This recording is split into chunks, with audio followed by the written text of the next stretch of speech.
Hello everyone, आज आपण FYBCom semester 2 financial accounting या सब्जेक्टमधील unit number 3 valuation of intangibles त्याच्यामधली मेथड आहे capitalisation of super profit method, illustration number 2, page number 3.27. सर्वात प्रथम आपण क्वेश्चन रीड करून घेऊया. Gajraj Traders Gondia has earned seasonable profits after providing for taxation during the last 5 years as follows. आपल्याला गजराज traders Gondia याचा profit and loss दिलेला आहे. त्यांनी टॅक्सेशनची तरतूद केलेली आहे आणि टॅक्सेशनची प्रोव्हिजन केल्यानंतर जो प्रॉफिट मिळालेला आहे त्यांना तो आपल्याला इथं दिलेला आहे. 2015, 2016, 2017, 2018, 2019 एवढा आपल्याला इथं प्रॉफिट दिलेला आहे. त्याच्यानंतर इथं आपल्याला इन्फॉर्मेशन दिलेली आहे. The following additional information is also provided. abnormal expenses incurred during 2015 were ₹1,100.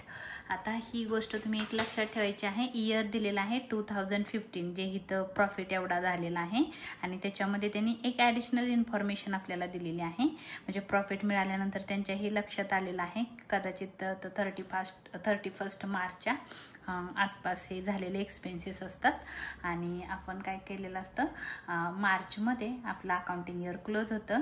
त्याच्यामुळे आपले जे बुक्स असतात ज्याच्यामध्ये आपण एंट्र्या करतो ते बुक्स ऑडिट विभागात गेलेले असतात. त्यामुळे जे असे काही एक्सपेन्सेस असतात किंवा इन्कम असतं त्याचं रेकॉर्ड करायचं राहून गेलेलं असतं ते आपल्याला इन्फॉर्मेशनमध्ये ॲडिशनल इन्फॉर्मेशनमध्ये दिलेले असतात. म्हणून ह्या अशा ज्या ॲडजस्टमेंट आहेत तर हे दिलेलं आहे आपल्याला अबनॉर्मल एक्सपेन्सेस. आता जे नॉर्मल एक्सपेन्सेस असतात की जे बिझनेसशी रिलेटेड असतात हे अबनॉर्मल म्हणजे आपण गृहीत धरलेले नसतात पण ते असे म्हणजे बिझनेसशी रिलेटेड नसतील किंवा असे अबनॉर्मल आहेत की जे नॉर्मल नाही आहेत. तर आपण काय करतो बघा, आपल्याला एक प्रॉफिट होतो. ह्या प्रॉफिटमधून म्हणजे आपण ग्रॉस प्रॉफिट वगैरे म्हणतो तो प्रॉफिट आहे हा. त्याच्यातून आपण जे नॉर्मल एक्सपेन्सेस असतात नॉर्मल एक्सपेन्सेस आपण काय करतो लेस करतो आणि मग आपल्याला इथे एक नेट प्रॉफिट मिळतो. NP म्हणजे नेट प्रॉफिट मिळतो. पण आता ह्याच्या उलट इथं काय झालेलं आहे आपल्याला इथं प्रॉफिट झालेला आहे बघा 2015ला प्रॉफिट झालेला आहे 17,900 आणि आपल्याला इथं आपण काय करतो नॉर्मल एक्सपेन्सेस असेल तर आपण काय करतो एक नॉर्मल एक्सपेन्सेस आपण लेस करतो. म्हणजे आपण काय म्हणतो की आपल्याला जो प्रॉफिट होणार आहे किंवा वस्तू विकून जर आपल्याला जे पैसे येतात त्याच्यातून आपण एक्सपेन्सेस लेस करून मग आपल्याला प्रॉफिट येतो. तसंच इथं प्रॉफिट दिलेलं आहे 17,900 बट इथं सांगितलेलं आहे अबनॉर्मल एक्सपेन्सेस आहेत 2015चे. म्हणून आपल्याला काय करावं लागतील ॲड करावे लागतील अबनॉर्मल एक्सपेन्सेस. तर अबनॉर्मल एक्सपेन्सेस आहेत 1,100 आपल्याला ॲड करावं लागेल मग आपल्याला इथं नेट प्रॉफिट मिळेल 19,000. तर हा आपला नेट प्रॉफिट आहे. किती आहे तर 19,000 असं आपल्याला काढावं लागेल. नॉर्मल एक्सपेन्सेस असते इथं दिले असते इथं लिहिलं असतं नॉर्मल एक्सपेन्सेस किंवा नुसतं एक्सपेन्सेस लिहिलं असतं तरी आपण लेस केलं असतं. पण इथं सांगितलेलं आहे अबनॉर्मल एक्सपेन्सेस म्हणून आपल्याला ते प्रॉफिटमधून लेस करायचं आहे आणि मी ते तुम्हाला आन्सर सॉल्व करताना दाखवणार आहे. त्याच्यानंतर दिलेले आहे दुसरे adjustment remuneration of the owner from alternative employment ब्रॅकेटमध्ये दिलेला आहे if not engaged in own business amounted to ₹6,000 per annum. Per annum ए मतलब ॲनम तर पर ॲनम म्हणजे एका वर्षाला 6,000 रुपये त्यांचा रेम्युनरेशन आहे. कोणाचा तर ओनरचा. बिझनेसचे जे मालक आहे त्यांची जी सॅलरी आहे किंवा मानधन म्हणतात त्याला रेम्युनरेशन म्हणजे ते 6,000 रुपये आहे. हे 6,000 एका वर्षाचे आहेत आणि ते काय आहे रेम्युनरेशन आहे म्हणजे सॅलरी आहे. कोणाची आहे तर ओनरची आहे.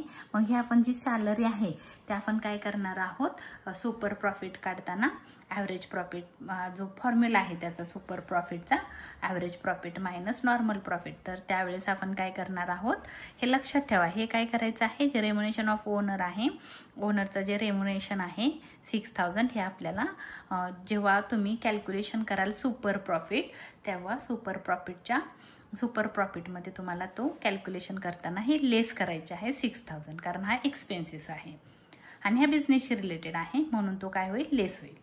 त्याच्यानंतर दिलेलं आहे the non recurring profit earn. Profit लिहिलं आहे बघा, एक्सपेन्सेस नाही. नॉन रिकरिंग म्हणजेच अबनॉर्मल आहे, प्रॉफिट आहे.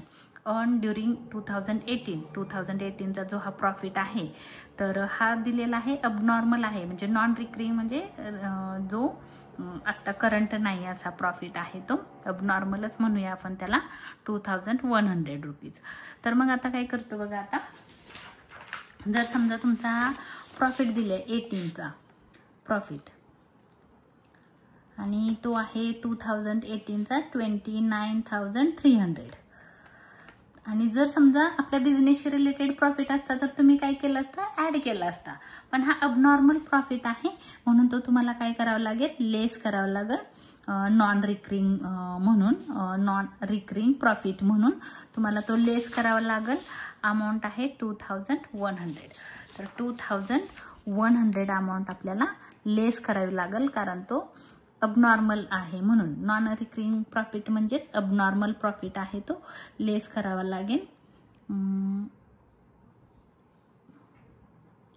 2700 हा आपला नेट प्रॉफिट असेल. तर जेव्हा तुम्ही प्रॉफिट घ्याल 2018चा तेव्हा तुम्हाला येईल 27,200 रुपीज प्रॉफिट येईल. त्याच्यानंतर सांगितलेलं आहे the balance of capital employed as on. कॅपिटलचा बॅलन्स दिला आहे 1 जानेवारी 2019ला 1,39,600 आणि 1 जानेवारी 2020ला 1,60,400.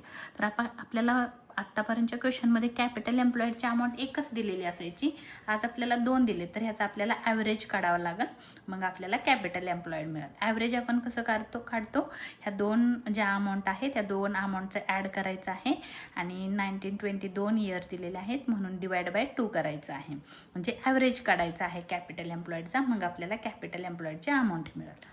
त्याच्यानंतर सांगितलेलं आहे the normal rate of return on the capital employed is 10%. हे नॉर्मल रेट ऑफ रिटर्न आहे 10%. Calculate the value of goodwill on the basis of capitalisation of super profit method. हे महत्त्वाचं आहे, सुपर प्रॉफिट मेथड आपल्याला दिलेली आहे आणि goodwill find करायचं आहे सुपर प्रॉफिट मेथडने. तर सर्वात प्रथम आपल्याला काय करावं लागणार आहे, ह्या ज्या ॲडजस्टमेंट आहेत 2015ला एक आहे आणि 2018ला एक आहे, ह्या 2चा आपण प्रॉफिट फाइंड करून घेऊया, त्याच्याशिवाय आपल्याला ॲव्हरेज प्रॉफिट काढता येणार नाही. आणि हा जो रेम्युनेशन आहे हा जेव्हा तुम्ही सुपर प्रॉफिट कॅल्क्युलेट कराल तेव्हा तुम्हाला हा 6,000 रुपये लेस करायचा आहे. तर सर्वात प्रथम आपल्याला काय करायचं आहे, एक ॲडजस्टेड प्रॉफिट फाइंड करायचं आहे, कारण आपल्याला ॲडजस्टमेंट दिलेले आहेत म्हणून. तर फायनान्शियल इयर बघा, क्वेश्चनमध्ये कुठल्या कुठल्या इयरला ॲडजस्टमेंट दिलेले आहे, 2015ला एक आहे बघा, इथं सांगितले 2015ला अबनॉर्मल एक्सपेन्सेस होते 1,100 आणि non recurring profit earn during the 2018 were rupees 2,100, म्हणजे 2018ला एक ॲडजस्टमेंट आहे, 2015ला एक आहे. तर ह्या 2 जे प्रॉफिट आहेत हे 2015चा आणि 2018चा तो चेंज होईल आणि हे जे बाकीचे प्रॉफिट आहेत ते ॲज इट इज राहतील. त्याला आपल्याला ॲव्हरेज प्रॉफिट काढावं लागेल. म्हणून आपण सर्वात प्रथम इथं घेऊया 2015. 2015ला बघा प्रॉफिट किती होता, जो क्वेश्चनमध्ये दिलेला आहे तो प्रॉफिट आहे तुमचा 17,900. प्रॉफिट अर्न किती झालेला होता, 17,900. त्याला ॲडजस्टमेंट दिलेली आहे, ह्याच्यामध्ये अबनॉर्मल एक्सपेन्सेस मी तुम्हाला आता काढून दिलेला आहे. जर नॉर्मल एक्सपेन्सेस असते तर आपण लेस केलं असतं, अबनॉर्मल आहेत म्हणून ते आपल्याला ॲड करायचं आहे. तर मग काय करूया आपण इथं ॲड करूया, इथं ॲड रुपीज 1,100. इथं ब्रॅकेटमध्ये तुम्ही लिहू शकता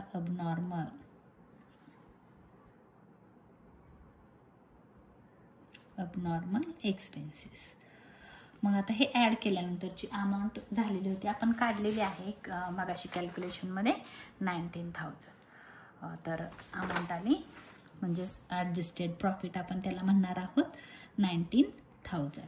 आणि 2018ला एक ॲडजस्टमेंट आहे, तर 2018चा प्रॉफिट दिलेला आहे 29,300. 29,300 आणि आपल्याला लेस करायचं आहे रुपीज, अमाऊंट आहे 2,100 आणि आहेत non recurring non recurring profit. हे लेस केल्यानंतर आपण अमाऊंट शोधलेली होती मगाशी. तर 29,300 मधून 2,100 लेस केले, अमाऊंट आली 27,200. तर तुमचा नेट प्रॉफिट आहे 27,200. आता हा आपला टेबल कंप्लीट झालेला आहे. आपण काय केलं तर 2 वर्षाचा जो प्रॉफिट आहे तो फाईंड केलेला आहे. बाकीचा प्रॉफिट आहे तो ॲज इट इज राहील, त्याच्यामध्ये चेंज होणार नाही. तर आता आपल्याला काय काढावं लागेल, ॲव्हरेज प्रॉफिट. आता आपला पहिला फॉर्म्युला आहे calculation of average profit, sorry second नंबरचा कॅल्क्युलेशन ऑफ ॲव्हरेज प्रॉफिट. आपल्याला ॲव्हरेज प्रॉफिट कॅल्क्युलेट करायचं आहे. त्याचा फॉर्म्युला आहे total profit less total loss divide by number of years.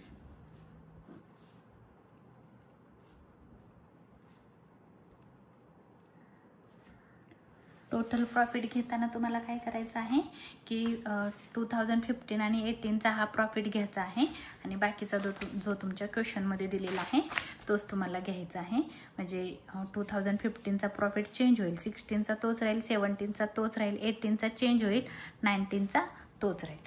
तर मग आपण काय करूया, इथं बघा सगळा प्रॉफिट आपल्याला ॲड करत जायचा आहे.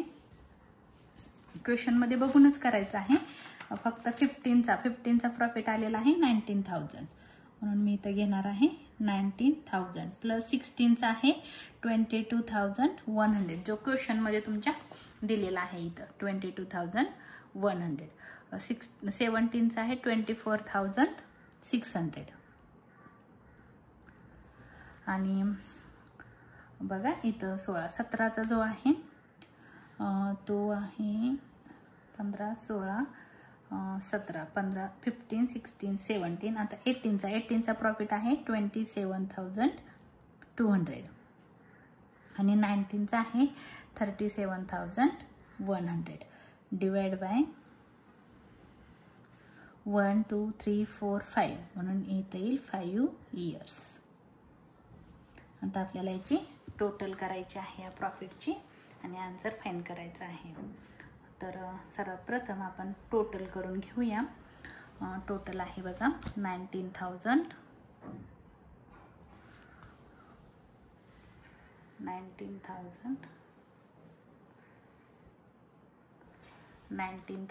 Plus 22,100 plus 24,600 plus 27,200 plus 37,100.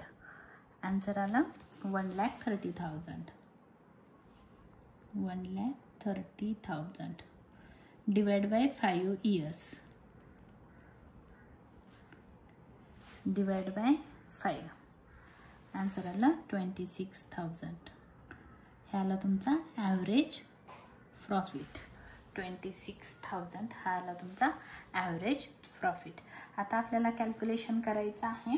Next बघा, ॲव्हरेज प्रॉफिट झाल्यानंतर आपण नॉर्मल प्रॉफिट काढतो. तर नॉर्मल प्रॉफिट काढताना आपल्याला इथं पहिलं कॅपिटल एम्प्लॉईड शोधावं लागणार आहे.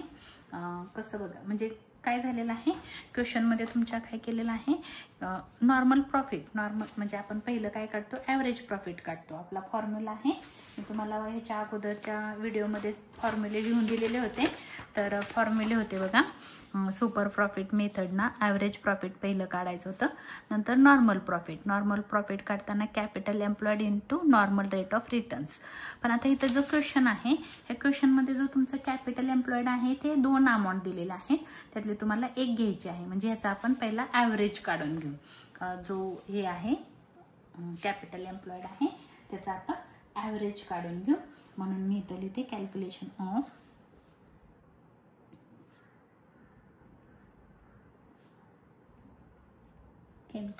Of average capital employed.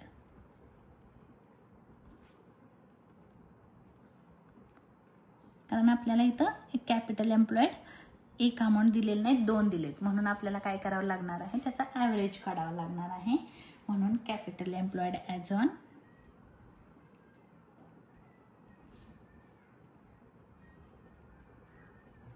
Capital employed as on date तुम्हाला दिलेली आहे 1 जानेवारी 2019 प्लस कॅपिटल एम्प्लॉयड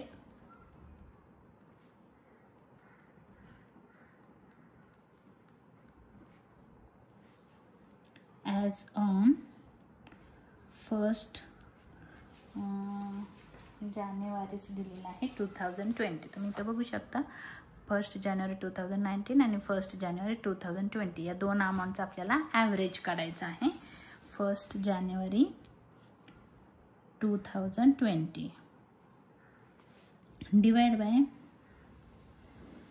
ॲव्हरेज काढतोय, म्हणजे हे 2019 आणि 2020 या दोघांना आपण ॲड केलेलं आहे, म्हणून डिवाइड बाय 2. तर कॅपिटल एम्प्लॉयड बघा, इथं अमाऊंट तुम्हाला क्वेश्चनमध्ये दिलेलीच आहे 1,39,600 1,39,600 प्लस 1,60,400 क्वेश्चनमध्ये तुमच्या दिलेली आहे 1,60,400 डिवाइड बाय 2. आपण ॲव्हरेज काढत आहे, तर ॲव्हरेज काढताना आपल्याला इथं कॅल्क्युलेशन करूया आपण. 1,39,600 प्लस 1,60,400 आन्सर आला 3 lakh divide by 2.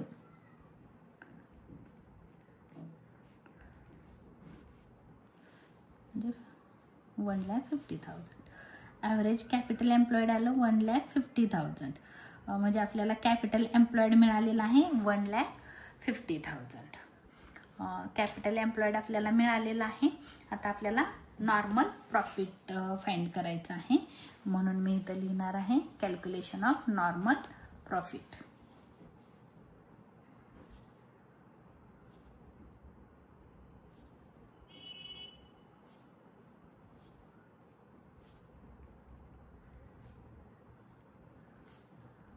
Calculation of normal profit.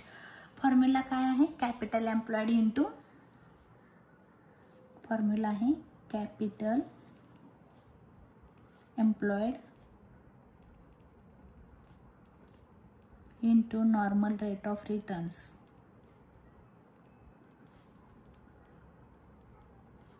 Normal rate of return. Capital employed आपण इथं काढलेला आहे 1,50,000. 1,50,000 इंटू तुम्हाला क्वेश्चनमध्ये इथं दिलेलं आहे normal rate of return on the capital employed is 10%. म्हणजे तुम्हाला क्वेश्चनमध्ये दिलेलं आहे 10%. तर नॉर्मल रेट ऑफ रिटर्न आहे 10%. आता बघा इथं काय करायचं आहे तुम्हाला 1,50,000 इंटू 10 आणि पर्सेंटचं साईन दाबायचं आहे, म्हणजे तुमचं आन्सर येईल 15,000 रुपीज 15,000. हे झालं तर तुमचा normal rate of returns. But तुम्हाला जर असं काढता नाही आलं तर तुम्ही काय करायचं आहे, वेगळ्या पद्धतीनं पण तुम्ही फाइंड करू शकता. जसं की बघा आपलं 1,50,000 इंटू 10% दिलेलं आहे, म्हणजे असं आहे ते 1,50,000 इंटू 10%. 10% म्हणजे 10/100 आपण असं लिहितो त्याला. म्हणजे ह्या झिरोला हा झिरो गेला, ह्या झिरोला हा झिरो गेला, राहिले किती ₹15,000. हा झाला तुमचा नॉर्मल प्रॉफिट. तर हे झालं नॉर्मल प्रॉफिट आला 15,000. त्याच्यानंतर तुम्हाला काढायचं आहे super profit. Calculation of super profit. 5th नंबरचं कॅल्क्युलेशन आहे कॅल्क्युलेशन ऑफ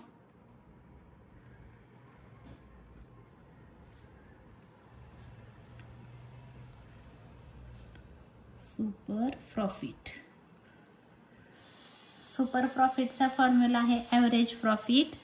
हां, तर सुपर प्रॉफिट फाइंड करताना एक गोष्ट तुम्हाला लक्षात ठेवायची आहे, ती म्हणजे इथं जो रेम्युनेशन दिलेला आहे ओनरचा हा 6000 तुम्हाला आता इथं लेस करायचा आहे, हे लक्षात ठेवा. तर आपला फॉर्म्युला आहे average profit minus normal profit. बघा सुपर प्रॉफिटचा फॉर्म्युला मी तुम्हाला दिलेला आहे. सुपर प्रॉफिट कसा काढतो तर average profit minus normal profit. पण आता इथं थोडासा चेंज होणार आहे. तो कसा चेंज होईल बघा. फॉर्म्युला आहे ॲव्हरेज प्रॉफिट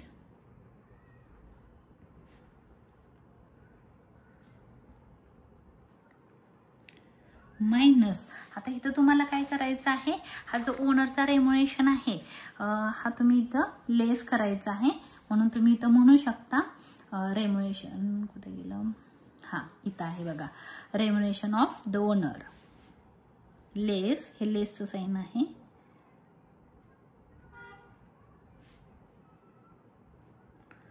रेम्युनरेशन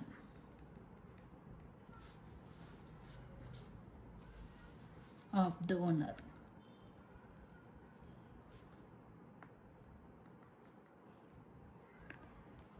ह्याला आपण ब्रॅकेट घालू आणि मायनस आपला फॉर्म्युला काय आहे, average profit minus normal profit. Normal profit हा आपला फॉर्म्युला होता. फॉर्म्युला कसा होता बघा, परत एकदा दाखवते तुम्हाला. Average profit minus normal profit. But आपण काय केलं, ह्या ॲव्हरेज प्रॉफिटमधून हा जो रेम्युनेशन आहे हे फक्त थोडंसं चेंज झालं. Average profit minus remuneration of owners minus normal profit. तर ॲव्हरेज प्रॉफिट आपल्या आन्सरमध्ये किती आलेला आहे बघा. ॲव्हरेज प्रॉफिट आहे 26,000. इथं आहे बघा आपण फाइंड केलेला. तर इथं येईल 26,000 ॲव्हरेज प्रॉफिट मायनस रेम्युनेशन क्वेश्चनमध्ये दिलेला आहे 6000. किती दिलेला आहे 6000 पर ॲनम. म्हणून इथून लेस होईल 6000. ह्याला आपण ब्रॅकेट घातलेला होता. Minus normal profit. Normal profit आलेला आहे आपला 15,000. तर मायनस 15,000. पहिलं काय करावं लागेल, 26,000 मायनस 6,000. आला आन्सर तुमचा 20,000 मायनस हे 15,000. म्हणजे आन्सर येईल तुमचं ₹5,000. हे ओरली पण तुम्ही करू शकता. आपण काढला आता सुपर प्रॉफिट. आता आपल्याला फाइंड करायचं आहे गुडविल. तर गुडविलचा फॉर्म्युला मी तुम्हाला दिलेलाच आहे. गुडविलचा फॉर्म्युला मी दाखवते परत तुम्हाला. कॅल्क्युलेशन ऑफ आपल्याला करायचं आहे गुडविल. तर कॅल्क्युलेशन ऑफ गुडविलमध्ये 100 upon normal rate of return into super profit हा आपला फॉर्म्युला आहे. Calculation of goodwill. Calculation of goodwill formula आहे 100 upon normal rate of return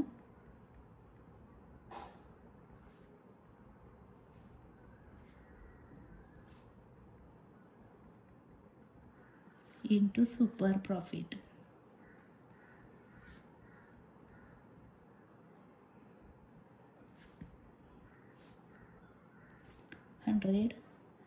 upon normal rate आहे 10 into super profit. Super profit किती आलेला आहे 5,000. इथं 10% नका लिहू, ओनली 10 असं सांगितलं आहे नॉर्मल रेट ऑफ रिटर्न. तर आपल्याला इथं कॅल्सीवर पण तुम्ही करू शकता. 100 अपॉन 10 इंटू 5,000.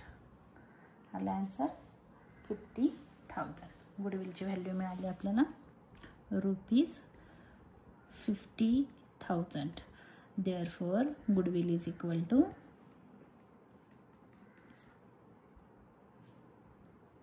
₹50,000.